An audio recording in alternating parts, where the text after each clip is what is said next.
After a literally explosive regeneration, the brand new 11th Doctor survives a crash landing to Earth. However, he has a little time to recover. With a mysterious crack in a little girl's wall and a missing alien prisoner, the Doctor is in for an adventure. However, with the TARDIS damaged and a sonic screwdriver destroyed, can the Doctor capture the rogue alien before its jailers burn Earth to a crisp? Welcome, friends and companions! How are you today? This is your host, Enigmatic Joker. This is not a channel, but a person. Yes. Oh, I love Doctor Who so very much. The Doctor. And today we have an 11th Doctor story called The 11th Hour. Yes.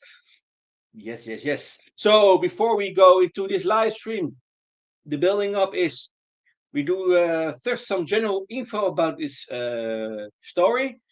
Then we dive into the plot with a spoiler alert. If you haven't watched or listened to this story, I highly recommend you do that, and otherwise you spoil it for yourself. I will name some cast members, then we dive into world building, and then we have some interesting notes about the story. And then we have the continuity, because all stories and episodes are to some extent related and linked to each other in the universe. So, let's go then. 11 Doctor story. So, the 11th Hour was the first episode of Series 5 of Doctor Who.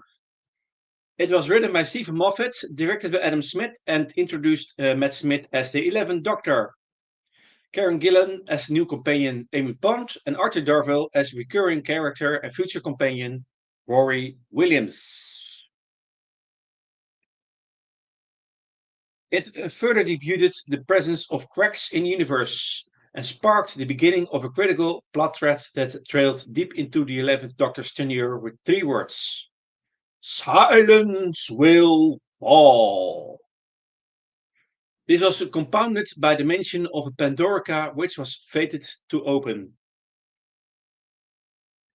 Though not the first episode of the 2010 series filmed, it was the public's first full exposure to new production ethos shaped by new executive producers Moffat, Piers Winger, and Matt Willis. It was also the public's first exposure to director Adam Smith's work on a Doctor Who universe program.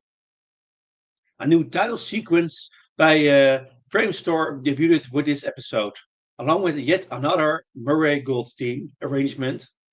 The theme change, however, garnered significant public backlash in the United Kingdom, forcing the Doctor Who production team to respond to criticism in a long segment on a public comment program Points of View. The episode was extensively previewed before broadcast, with theatrical screenings in several British cities as part of a promotional tour at the end of March 2010 and on the east and west coast of the United States. The first minute of the episode was released as a special preview on a digital red button service a week before its first BBC One broadcast. So that's some general info. And as usual, a spoiler alert before the plot. Spoiler alert. Now we dive into the plot. Boy. So, suffering a major damage after the 10th Doctor's regeneration in the previous adventure, the TARDIS flies widely over London as it enters the atmosphere. An explosion on the console inside causes the doors to unlock, and 11th Doctor, still dressed in the wrecked and torn remains of his predecessor's clothes, to fall out, barely hanging onto the edge of the entrance. He tries to pull himself up as the TARDIS momentarily stabilizes, though it is still heading downwards. Getting halfway in, he notices the TARDIS is heading straight for Big Ben. Using the sonic screwdriver, he diverts the TARDIS just enough to miss the clock's tower spire, Putting himself back in and locking the doors behind him, the doctor sighs in relief. However, another explosion throws him as Star spins madly off into the distance.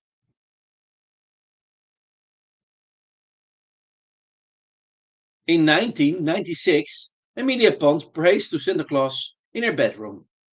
A crack in her wall frightens her, and she wants him to send someone to mend it. Suddenly, a crash outside catches her attention, and running to look, she sees the TARDIS lying sideways in her back garden, having crushed her shed on landing. She thanks Santa and goes to investigate. The TARDIS doors swing open, and a grappling hook flies out, hooking onto a wheelbarrow. A soaking wet doctor struggles to pull himself out. He looks at the puzzled Emilia and gives her a reassuring smile, though it comes more off as goofy. He asks for an apple as their only thing he can think of. His regeneration is giving him a craving, which he's never had before. As he starts climbing out, he has a look down into the TARDIS, explaining that he'd had to climb up from the library. When Amelia points out that he's soaking wet, the doctor explains that the swimming pool is also in the library right now. Um, the doctor has a momentary spasm, causing him to fall to the ground before breathing out a stream of golden energy. She asks him who he is, but the doctor doesn't know yet himself. He's still cooking. Amelia tells him about the crack, and the doctor introduces himself, informing her to do what he says and not wander off. He promptly walks into a tree and knocks himself down. Early days, steering's a bit off. Um, inside, the doctor tries eating an apple but spits out the bite he took, saying it tastes terrible. He then requests yogurt but spits it out as well. Amelia is confused, as the doctor had said it was his favorite. Doctor explains, new mouth, new rules. More food follows. Bacon, baked beans, bread and butter, all being asked for, prepared, tried and thrown out. Searching Amelia's fridge, the doctor rejects carrots before he finds just what he needs. It is la pa pa pa. Fish fingers and custard. Yes, my favorites. Ha ha.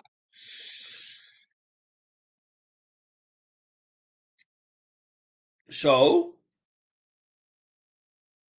while the doctor tries out his new delicacy, Emilia eats ice cream from the tub. The duo bonds. During their conversation, the doctor discovers the child's name is Amelia Pond. A great name, according to the doctor. Like a name in a fairy tale. He asks, based on her accent, if they're in Scotland. Amelia tells him that they're actually in England, where they had to move to, and she doesn't like. When the doctor notes that he'd have thought Amelia's parents would have been woken up right now, she tells him that she doesn't have a mum or dad, but lives with her aunt Sharon. Upon learning that her aunt is out, the doctor notes that because Amelia is neither afraid of him nor his strange arrival in her garden, it must be one hell of a scary crack in her wall.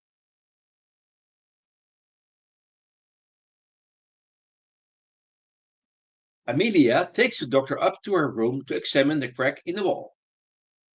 She also offers him an apple with a smiley face carved into it, as her mother used to make for her to help her like them. He thanks her and pockets the apple. For later, the doctor examines the crack, telling Amelia that even if the wall was removed, the crack would still be there. The crack exists in that space, not the wall, describing it as two parts of space and time that should never have touched. Upon inspecting the crack more closely, the doctor is astonished to hear a voice on the other side of the crack transmitting the message, Prisoner Zero has escaped.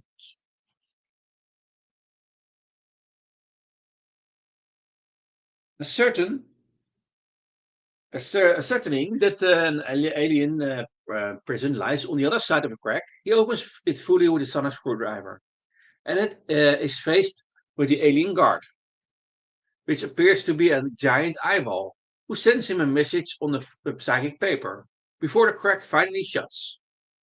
The message reads the same thing: Prisoner Zero has escaped. The doctor, realizing the prisoner has escaped through Amelia's bedroom, rushes out into the corridor to investigate and deduces that he's missing something out of the corner of his eye. Before he can discover it, though, the closure bell chimes.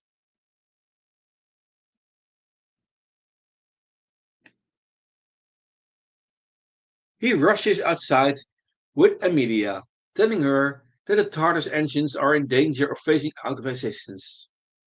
Amelia wonders how a box can have engines, and the doctor tells her his TARDIS is a time machine. She asks to come with him, but the doctor says it's too dangerous now, and they do so after taking a quick 5-minute trip into the future to begin repairs. Yelling, Geronimo! The doctor jumps back into the TARDIS and it dematerializes before Amelia. Excited, the little girl returns to her bedroom to collect her things, not noticing that the door at the end of the corridor, the thing the doctor was missing, has opened. Ooh. The TARDIS returns in the daylight, with the materialization giving off a great deal of smoke. The whizzing sound it gives off is even worse than normal due to the damage. The doctor exits in a hurry, yelling to Amelia that he's figured out what he was missing. However, Amelia is not longer outside, waiting. Ooh. The doctor runs up to the door, finding it locked. He gets the barely functioning Sonic to open the door. Rushing upstairs to the door he now knows exists, the doctor yells Prisoner Zero is there with them. Trying to get the Sonic working to open the door, the doctor is unknowingly watched by someone from Amelia's room. Hearing someone approach, the doctor asks if it's Amelia. However, he's instead greeted by a cricket bat to the face. Ooh. Elsewhere at the town hospital, Nurse Rory Williams informs his supervisor, Dr. Ramsden, that coma patients have been calling for her.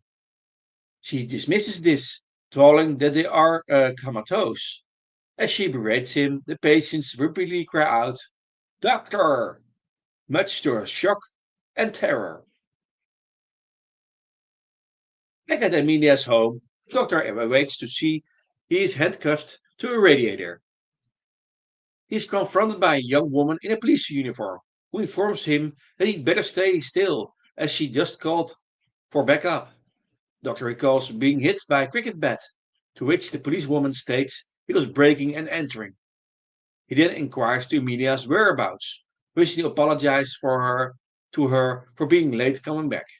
The policewoman informs him that Amelia has been missing for 6 months and that she lives there now. She radios her sergeant, telling him that she has detained a white male breaking and entering, and he might have information on Amelia Pond.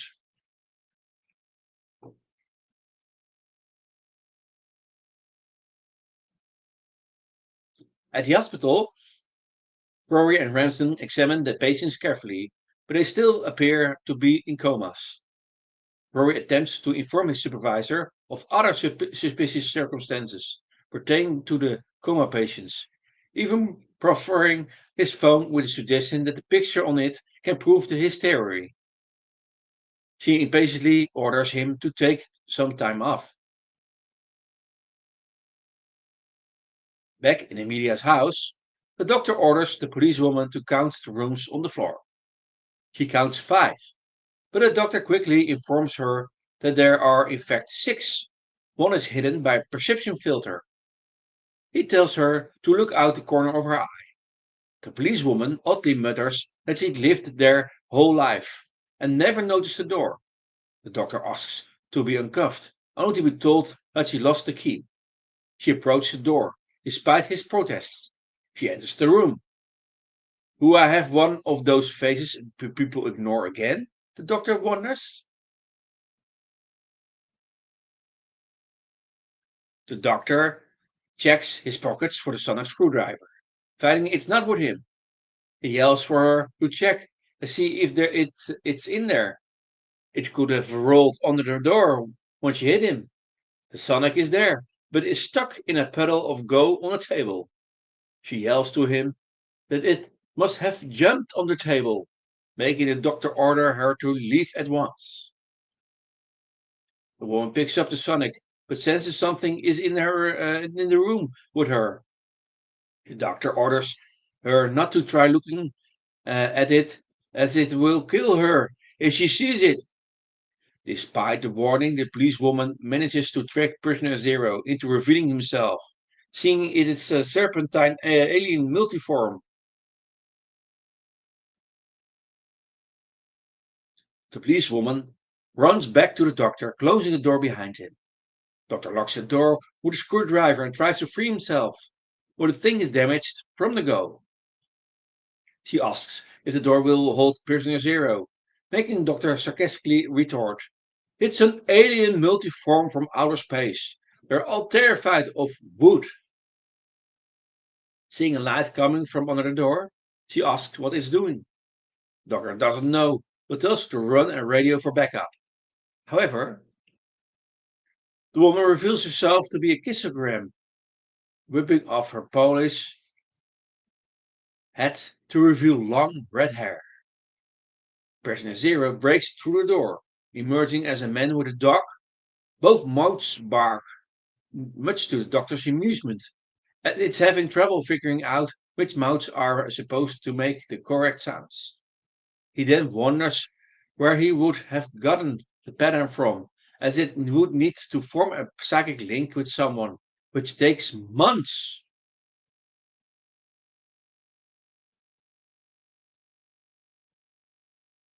The doctor informs Prisoner Zero that the young woman called for backup on her police radio, but she reminds him that she can't.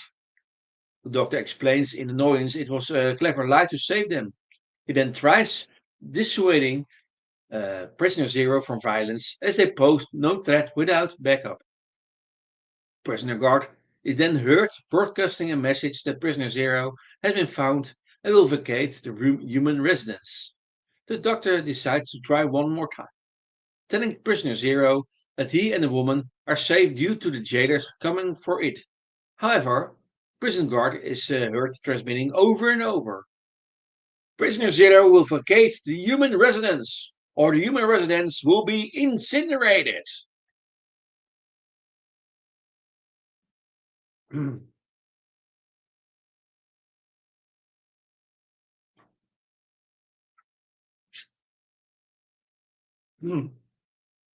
The doctor finally succeeds in freeing himself, and they run away while Prisoner Zero is looking around for the source of the broadcast. He tries opening a TARDIS for equipment, only to find the doors have sealed, as it's still repairing itself. Suddenly, the doctor notices the shed in the backyard, remembering he wrecked it when he previously crash landed in the backyard. Licking it, he learns the new shed is 12 years old. He turns to the woman, demanding to know why she told him 6 months. It's been 12 years. She angrily demands to know, "Why did you say 5 minutes?" in a Scottish accent. The doctor can only ask, "What?" with increasing shock. The woman is an adult, Amelia Pond. Grabbing his arm, she pulls him out of the yard and towards town.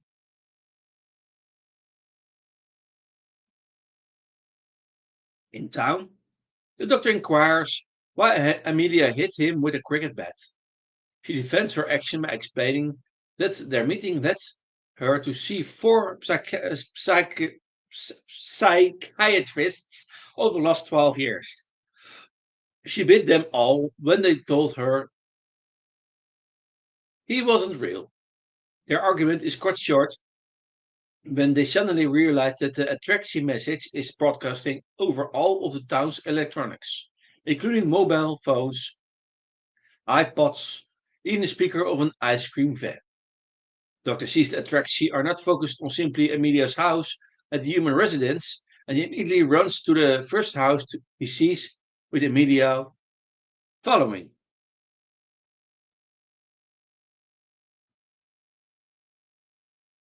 The house belongs to Emilia's friend Jeff Angelo and his grandmother. The doctor uses the psychic paper to pass himself off a television repairman. Mrs. Angelo thinks she met the doctor before, but the doctor tells her it's not likely, seeing as he's got a new face on. The doctor then examines the TV and radio stations around the world with help from his sonic screwdriver and realizes, to his horror, that the warning is being broadcast all over the world in every language. The human residence is not just Amelia's town, but the entire planet.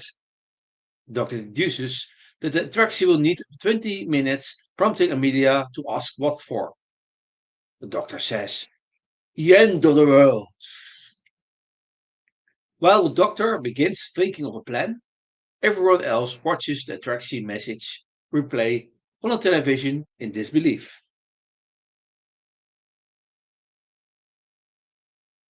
Beneath the Earth, the squad of Atraxi ships continue transmitting the message around the world as they search the planet for Prisoner Zero.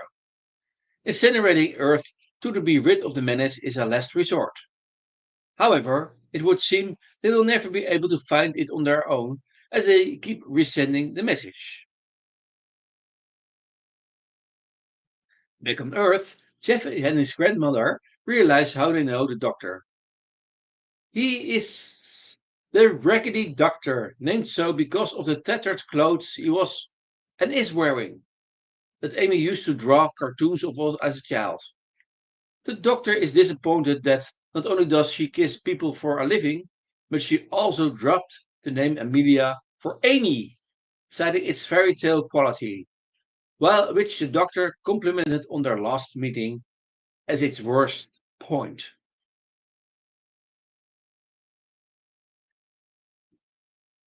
The doctor and Amy heads to the town square, and the doctor is annoyed to discover that Lidthorpe, where Amelia lives, has no technology to help him. In the middle of remarking about a duck pond without ducks, the doctor suddenly convulses and falls to the ground, protesting that it is too early and he is not ready yet. Suddenly, though, everything goes dark. The Atraxi have surrounded Earth in a force field to prepare the planet for boiling. Across the park, the doctor notices Rory taking pictures of a man with a dog, whom the doctor knows as Prisoner Zero, as opposed to the obscured sun, like everyone else. The doctor gleefully announces he can save the world and offers Amy a choice. He can run home and say goodbye to her loved ones, or help him. Amy opts for a different option entirely. She slams the doctor up against a nearby car and locks his tie in the door, trapping him. She demands to know who he is, to which he tells her that she already knows. However, Amy doesn't believe him now since she grew up. Disheartened, the doctor says she should never do that. Doctor tosses her the carved apple, explaining that he's a time traveler and everything he told her 12 years ago is true. Amy can tell the apple it is the exact same one, proving the doctor is telling her truth. She releases the doctor's tie, asking what they have to do. The doctor tells her, "Stop that, nurse!" They run across the park to confront Rory. Amy introduces Rory as her sort of boyfriend, but the doctor is not interested. He takes Rory's mobile phone and demands to know why he was taking a picture of the man and dog rather than the sun. However, Rory is stunned to see the doctor is real. Amy forced him to dress up as a doctor when they were little. Annoyed, the doctor grabs Rory by the collar, demanding, "Man, dog, why? Tell me now." He then gets an expecting response. Rory tells him that the man can't be in the park because he's in a hospital in a coma. As the doctor explains, a coma patient fulfills a multiform requirement for a living but dormant mind to form a psychic link with. The doctor confronts Prisoner Zero as an Atraxi spaceship flies close to the surface of the planet. Rory is shocked to learn Prisoner Zero is real as well.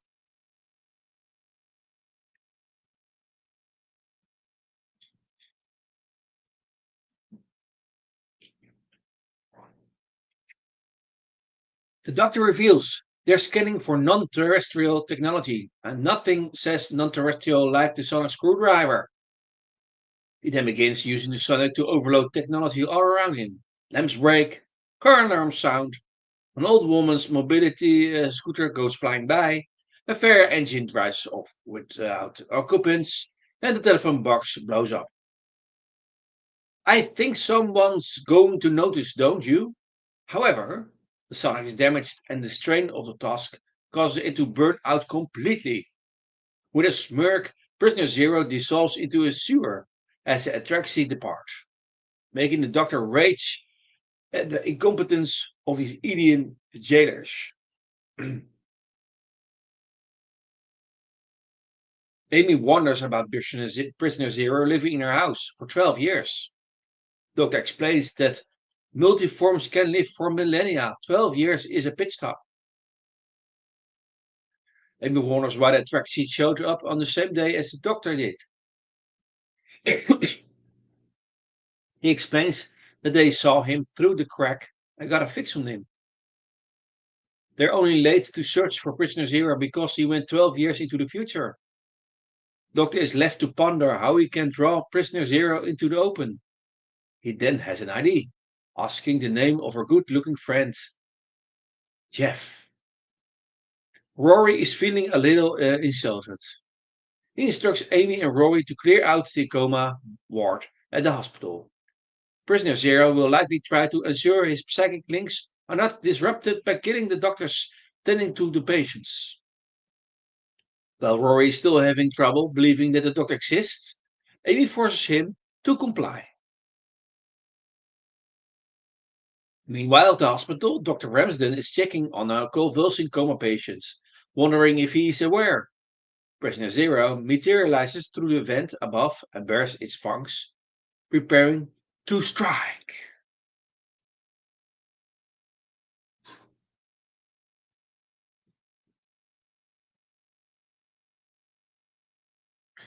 The doctor returns to Jeff's home and uses his laptop to break in on a conference call between some of the most advanced scientific minds in the world. He proves his intellect by producing multiple scientific theories and a joke. He uses Rory's phone to write a slightly intelligent virus that will turn every digital display in the world to zero at the same time. In other words, it's more of an inconvenience than a threat. He uploads this virus to the web via the laptop and encourages them to spread it across the world using every web program possible.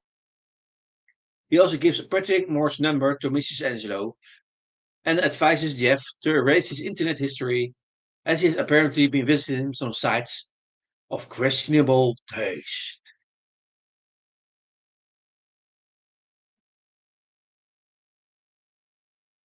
The doctor commandeers a fire engine to the hospital, communicating with Amy, who's stuck outside the coma ward due to Prisoner Zero's attack, and instructing her to use her policewoman uniform to get past hospital security.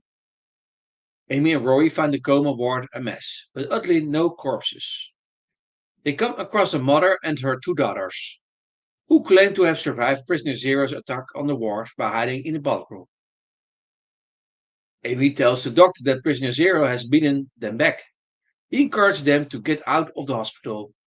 However, one of the daughters is now taking in her mother's voice. It's prisoner zero again.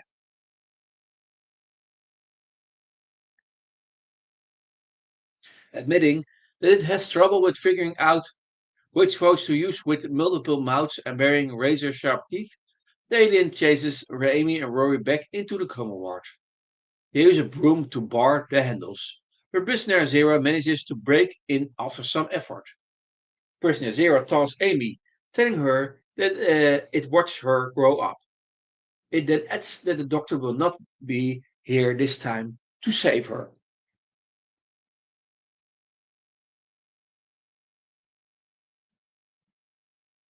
Amy receives a text saying, Duck! She forces Rory down to the floor with her. At that moment, the fire truck's ladder rams through the window. The doctor climbs in, glad to have a few minutes left before the taxi burned them.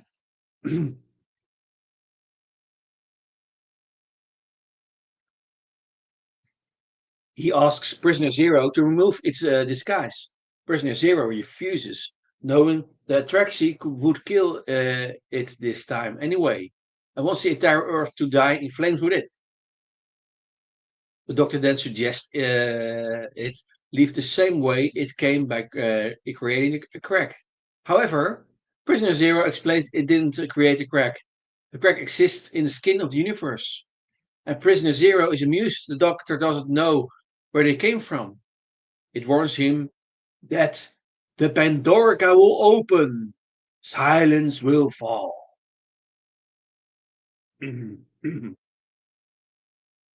doctor decides to set this aside and instead enjoys a victory speech as the virus takes hold of the clock on the wall and changes the counter to zero. This occurs all across the world as a means of getting the Atraxi's attention. Atraxi traces the device back to Rory's phone, which holds pictures of all of Prisoner Zero's known human forms, thanks to Rory. The doctor immediately uploads the photos to the Atraxi, claiming that he did all of this without the help of his TARDIS and a screwdriver. With only 2 minutes to spare before certain doom, who da man, the doctor self congratulatory slang gets a series of blank stares, and a flustered doctor mumbles, Oh, it's. I'm never saying that again. Fine.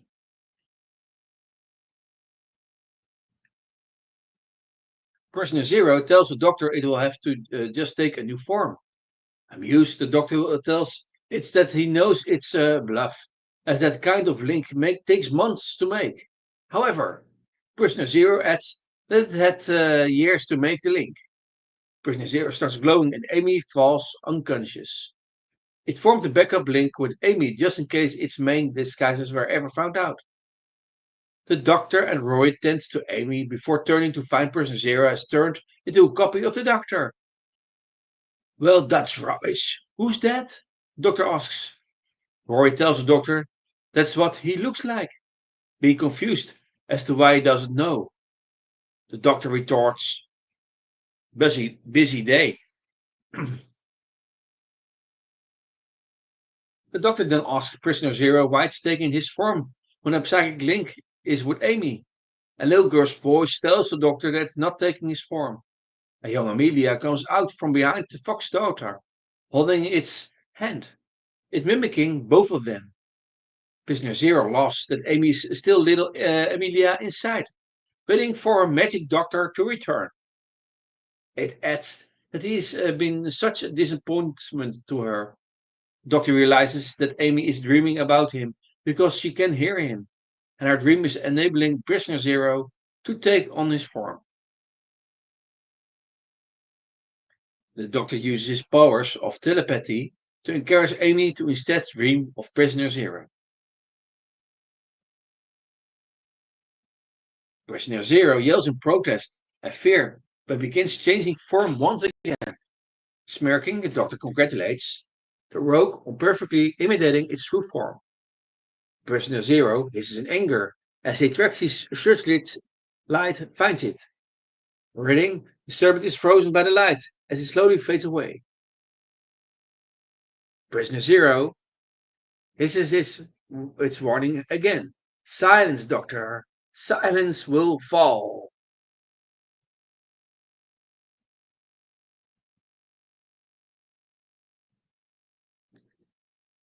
The attraction leaves and Amy awakens.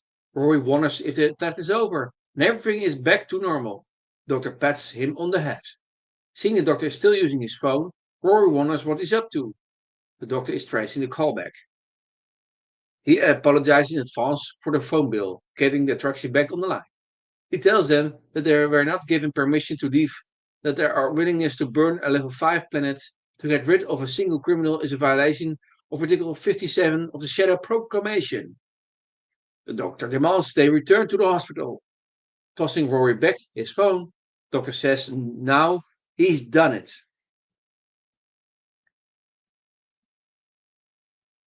The doctor walks out of the coma ward, telling Amy, that he's heading to the roof.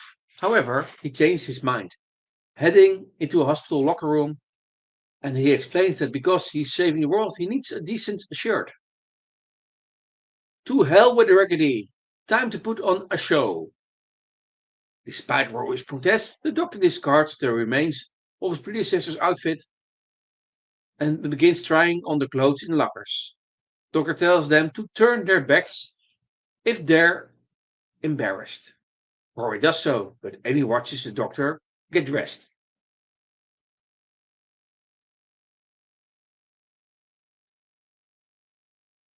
They reach the roof with the doctor wearing a dress shirt with trousers held up with braces. Doctor has Rory carrying coats, while a selection of ties hangs off his shoulders. Rory wonders why the doctor has called the taxi back when they were leaving. The doctor explains that while leaving is good, he tends to make sure they never come back. He calls to a taxi waiting for him. It lowers and scans him. It states that the doctor is not of Earth. The doctor admits that it's right, but he's put a lot of work into it. The attraction asks if the Earth is important, offending the doctor. He explains that 6 billion people live there. As the attraction are scanning the entire planet, he asks he asks it if the humans are a threat. A scan shows that they are not.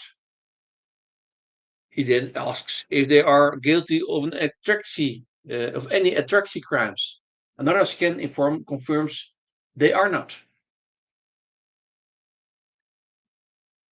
The doctor then asks his final question: is the Earth protected? He then elaborates: "You're not the first lots to have come here. Oh, there have been so many. And what we've got to ask is, what happened to them?" The Atraxi display holograms of previous aliens that came to Earth and then of the Doctor's previous incarnations. The Doctor emerges from a hologram of his predecessor, now wearing a bow tie and two jackets.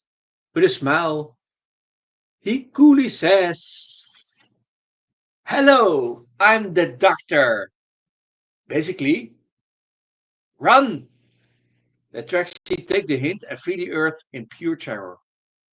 The Doctor will be the end of them if they ever threaten this planet without a just cause again.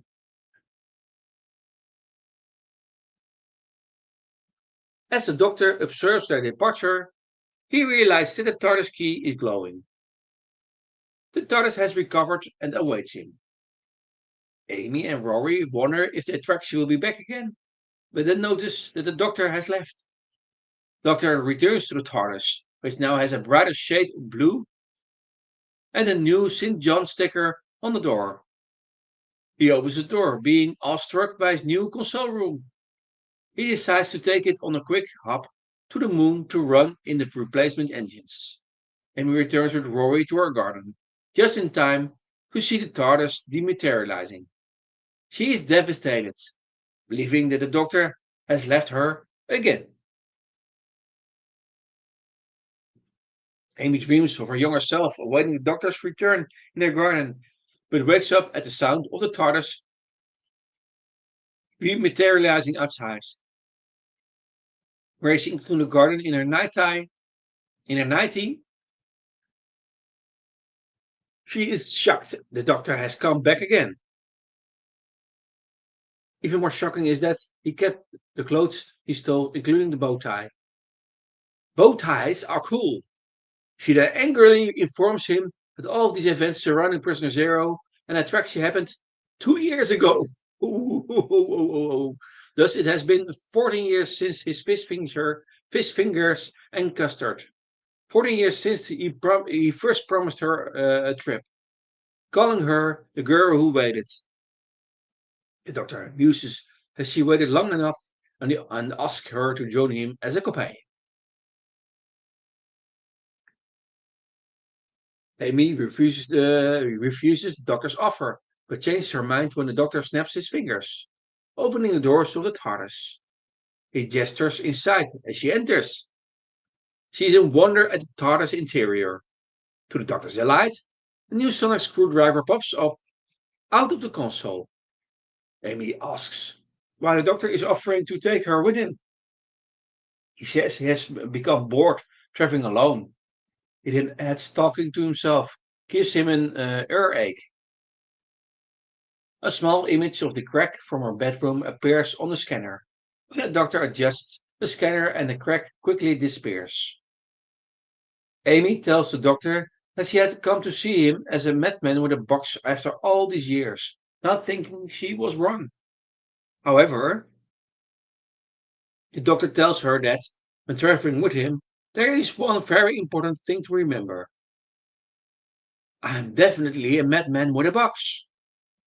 Amy then makes the doctor promise to bring her back to Leavenworth by the next morning for stuff, and they fly off into the vortex, leaving behind the wedding dress that hangs on Amy's closet door.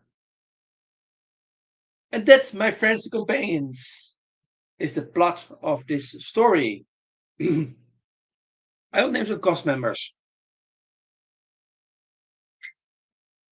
The Doctor is played by Matt Smith. Amy Pond is played by Karen Gillan. Rory is played by Arthur Darvill. And Amelia is played by Caitlin Blackwood.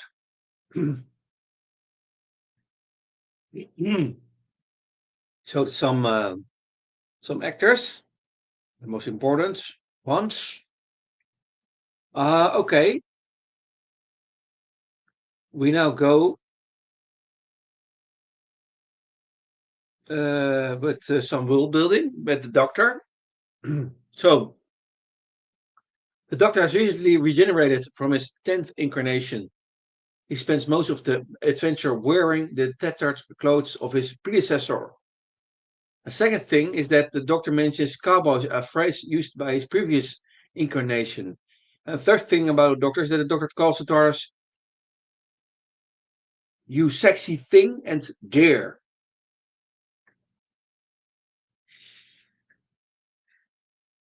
Some things with foods and beverages.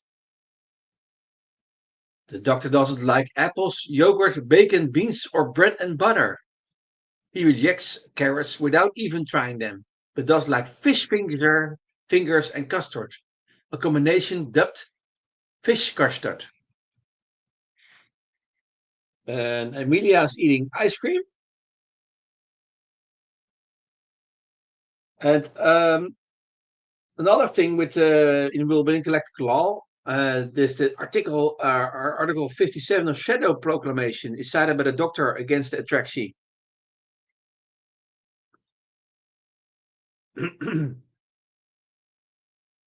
Some Earth locations in the story. Letworth is 13 minutes away from Gloucester.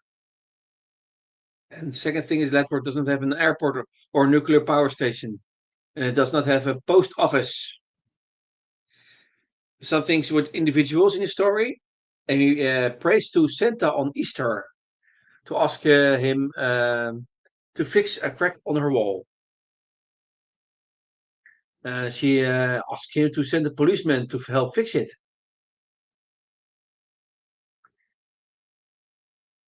The second thing is that Amy's outfits include those of a policewoman, a French maid, a nurse, and a nun. And that is it for what Amy, some individuals.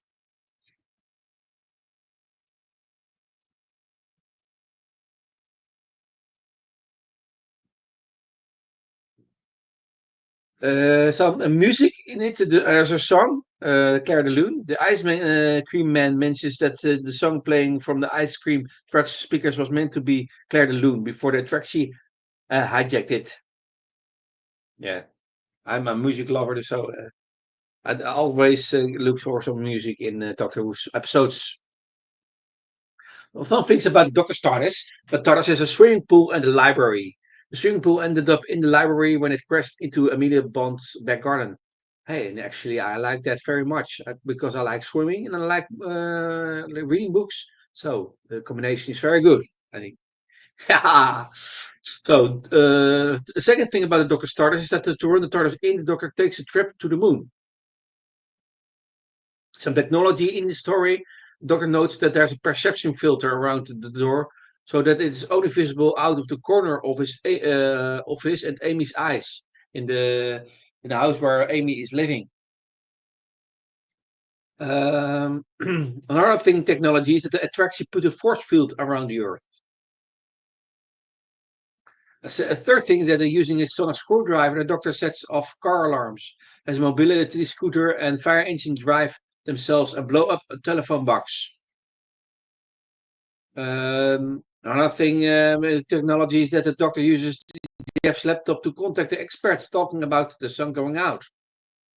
And also one thing in the story is that the Doctor mentions Facebook and Bebo. Another things, theories and concepts is that Prisoner Zero mentions that the Pandora can open and that silence will fall. Already in the story. Some interesting notes.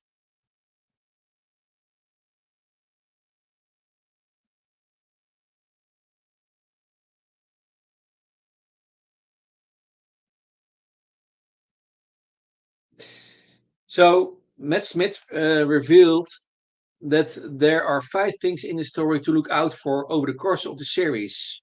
The cracks being one of the five things. So yeah, we see actually indeed we see some things every time repeating and recurring.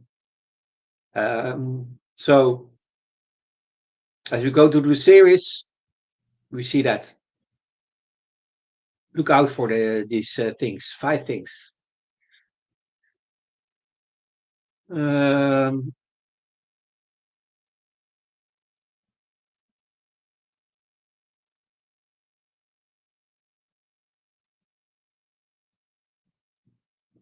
this is, by the way, one interesting note is that this is the only televised story starring a single incarnation of the Doctor to refer to the number of that incarnation in its title.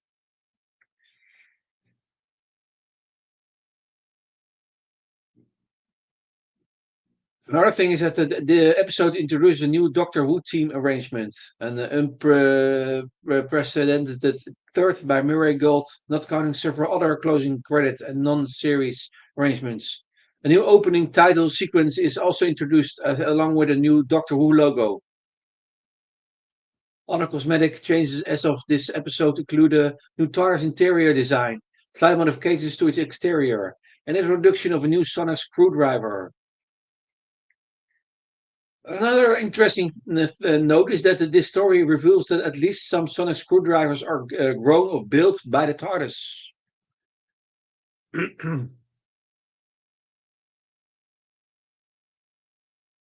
uh, another good thing to note is that Caitlin Blackwood, who plays Little Amy, and Karen Gillan are real life cousins. And Gillan convinced series producer to cast Blackwood in the role. Amazingly, they hadn't actually met before Doctor Who.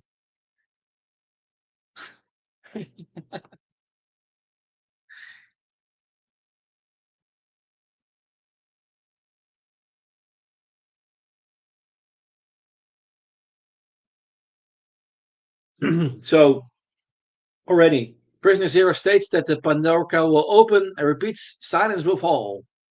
Both phrases that will be heard for the rest of Series 5.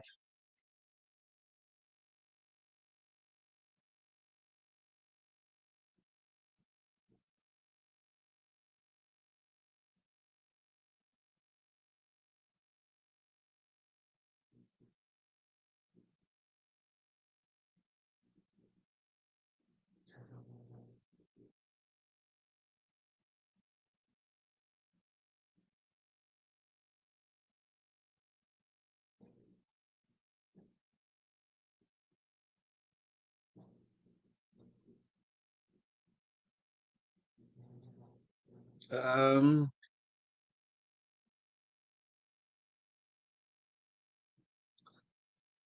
Another interesting note is that this episode aired on the same day as K9 episode The Corvin, which was first broadcast on Disney XD in Britain. It also aired on the same day that Regeneration was first broadcast on Network 10 in Australia. And K9 is actually a TV series, Aus- uh, um, Australian series.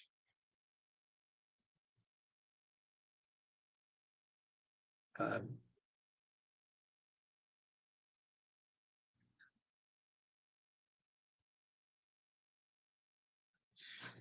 um, okay, other things.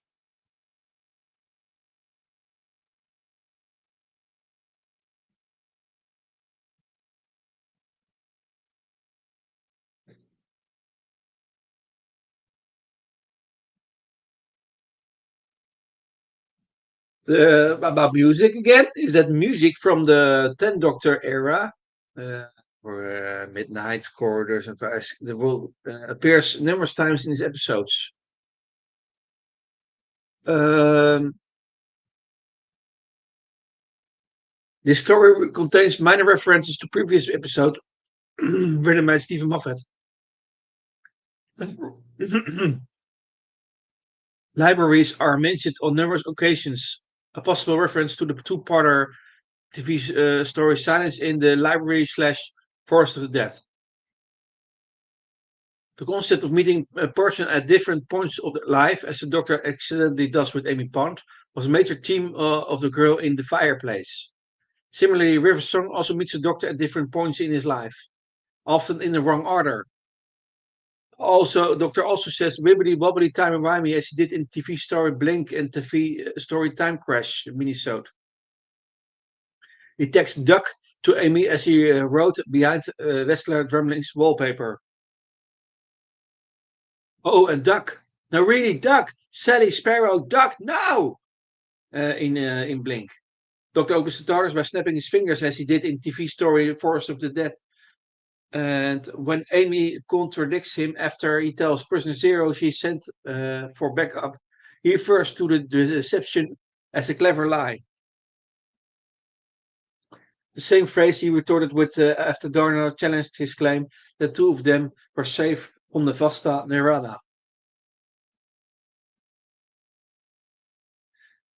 Um, Another interesting thing is that it is implied that at the end of TV story The Angels Take Manhattan, Doctor visits John Amelia the day after she waits all night for him, at the suggestion of the note that the older Amy left for him. It tells the stories of the adventures they will have someday, but that she will have to wait a long time for him to return. According to Stephen Moffat, it was this meeting she was dreaming about at the end of this episode, when the Doctor comes back the night before her wedding. Uh, Another interesting note is that this was the first televised Doctor Who story to feature two different versions of the TARDIS control room. The next would be the TV story in Doctor's Wife.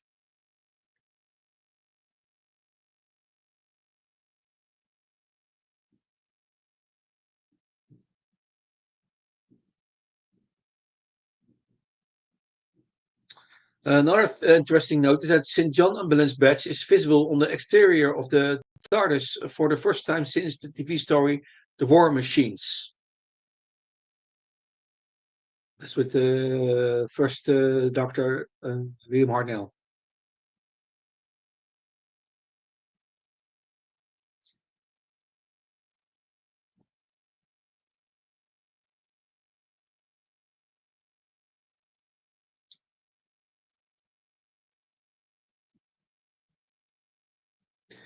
By the way, in this story, Matt Smith walked into a tree for real. So actually, he was really bumping his head.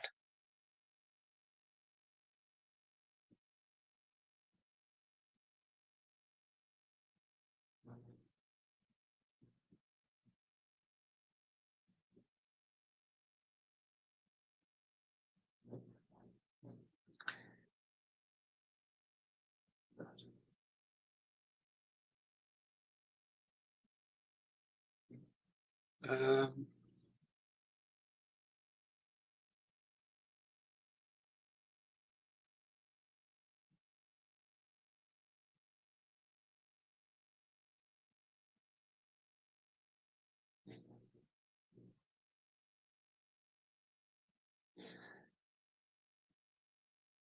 okay.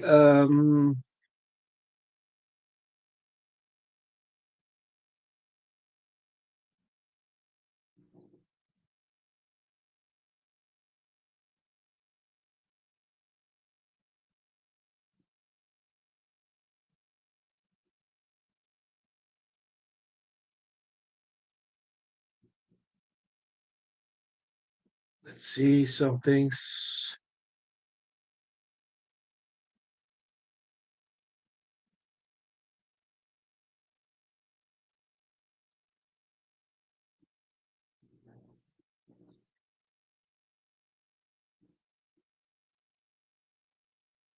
Um,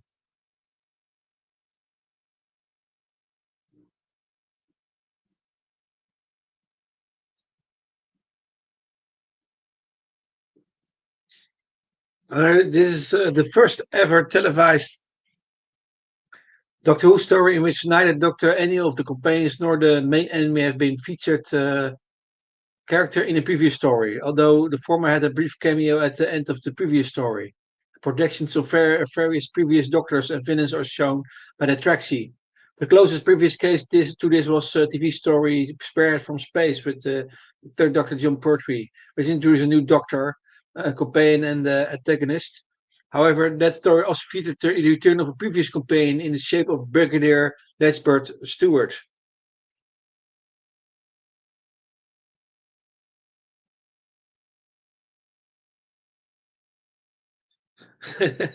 Another humorous thing is that uh, Caitlin Blackwood revealed that Matt Smith actually hates his fish fingers and custard, so she would intentionally mess up the scene, so he had to eat them repeatedly.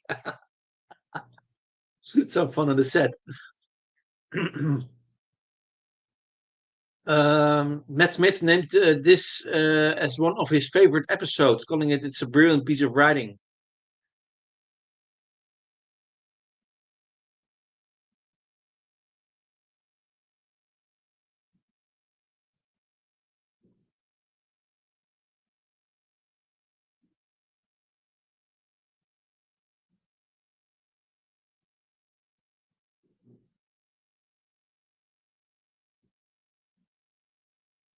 And by the way, the fish fingers and custard scene was shot in 12 takes.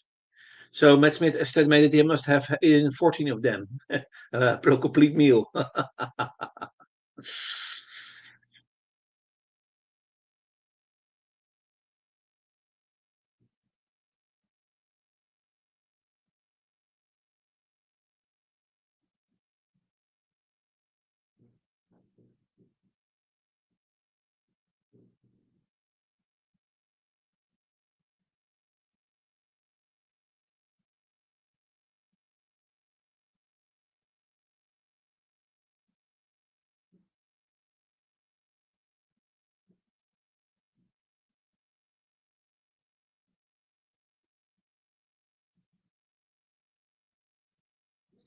And another thing is that this marks the third time the regenerating doctor steals his new costume from a hospital changing room. Third Doctor and Eighth Doctor did the same. Third Doctor John Pertwee and the Eighth Doctor Paul McGann. So some notes, and as promised, the continuity. The TARDIS is crashing towards Earth after the 10th Doctor's regeneration in TV story End of Time. Two-part story. 2 episodes story. Second thing is that perception filters are also used by TARDIS keys. We see that in the TV story Sound of Drums, with 10th Doctor David Tennant. And the Torchwood 3 lift in the TV story Everything Changes. It's a Doctor Who spin-off, Torchwood. A third thing is that the Doctor uses the phrase wibbly wobbly timey wimey. It's also linked to the TV story Blink and Time Crash. Third thing is that the Doctor opens the TARDIS by clicking his fingers. We see it also in TV story Forest of Death. Doctor tells Amy Pond the Don't Wander Off rule. The 10th Doctor also told his companion this rule in TV story The Girl in the Fireplace.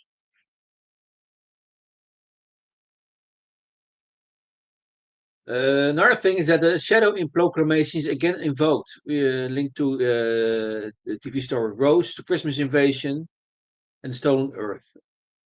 And Rose, of course, is 9th Doctor Christopher Eccleston, and Christmas Invasion, Stolen Earth, David Tennant.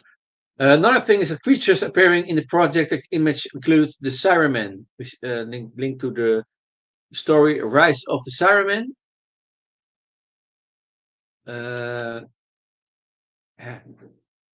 That's what the 10th Doctor David Tennant. We have the Daleks, TV story Doomsday, Pyrophile, and TV story The Fires of Pompeii, The Empress of Ragnos, The Runaway Bride, The Ood in TV Planet of the Ood, The Head in TV story The Doctor's Daughter, Sontarans, TV story The Time Warrior, The Sea Devils in the TV story The Sea Devils, The Psychorex TV story The Christmas Invasion, a Reaper TV story Father's Day, Levestin Rada Victim in TV story Silence in the Library.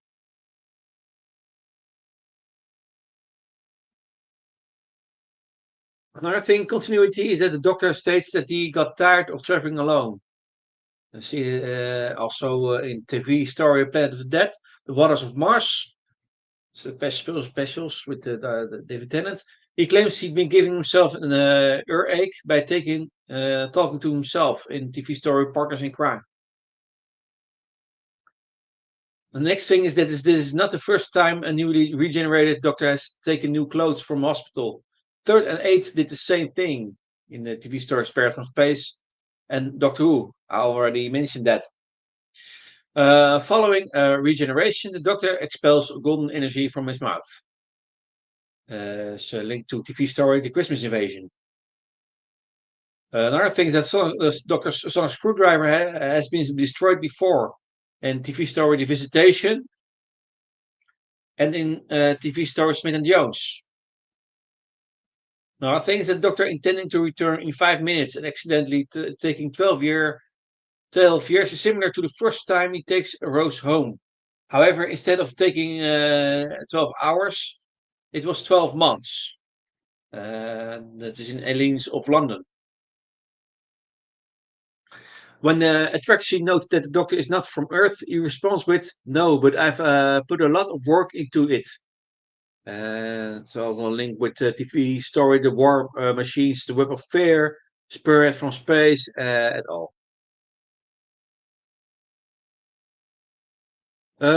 After witnessing the destruction of the Psychorex at the hands of Torchwood, the Doctor tells Harriet Jones that he told them this world was protected. I should have told them to run. You see, link to TV story The Christmas Invasion. And this time he does both. He even calls the Atraxi back to do so. Another thing is that the TARDIS doors open outwards. We see that also in TV story The Ice Warriors. The Doctor congratulates Prisoner Zero on the perfect impersonation of yourself. The Tremas Master gave Edric similar congratulations after he created an illusion of himself to fool Nyssa in TV story Castlevania with the 5th Doctor, Peter Davison. The Doctor rejects carrots. His sixth and seventh incarnations disliked carrot use. See the terror of the Vervoids, the ultimate foe, and time and Rani. When the Doctor tells Prisoner Zero to open a crack again to escape from the Traxi, it says it didn't open the crack. When it finds out he doesn't know what the cracks are, it adopts a young girl's voice and says, the Doctor in the TARDIS doesn't know, doesn't know, doesn't know. This is similar to what Angel Bob later says. Angel Bob's, uh, Angel Bob's words were, the Doctor in the TARDIS hasn't noticed. Linked to TV story Flesh and Stone. When the Doctor leaves in his new TARDIS, there is a lightning or electricity as it leaves. Just as there was when it materialized in San Francisco on 30th of December 1999. TV movie Doctor Who. Another thing is that the Doctor previously used the phrase, trust me, I'm the Doctor, when reassuring Leela that blackberries were not poisonous in prose science fiction. Another thing is that this isn't the first time the Doctor has fought cracks with malign beings in them. We see it also in TV story The Awakening. As a test, the 10th Doctor asks an enhanced school child how to achieve faster than light travel. And a link to TV story School Reunion. Doctor says you have had some cowboys in here. To Amelia in relation to the crack in her wall. Then Doctor made the same remark about Madame de Pompadour's mind in the TV story The Girl in the Fireplace. The Doctor refers to Earth as a level 5 planet. There's a link to TV story City of Death and Voice of Damned. When asked what happened to previous threats to Earth, the Atraxi display images of all previous 10 incarnations of the Doctor. TV stories The Time Meddler, The Tomb of the Cybermen, The Sea Devils, The Pirate Planet, Arc of Infinity, Revelation of the Daleks, Time and Rani, Doctor Who, The Parting of the Waste, and The Family of Blood.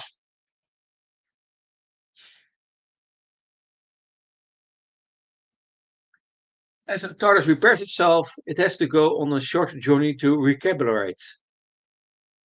A link to Pro's Sanctuary. The monitor in the new TARDIS console has a Magpie Electricals logo on it.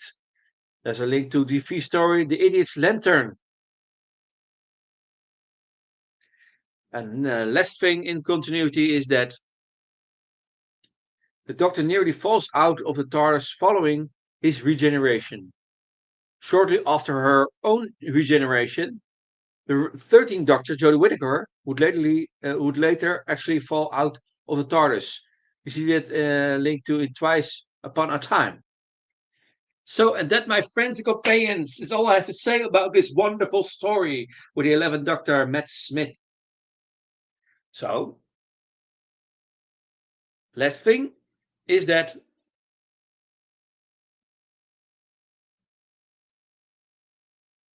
you can contact me by sending a message in Discord and type in Enigmatic Joker, and you can send me a message.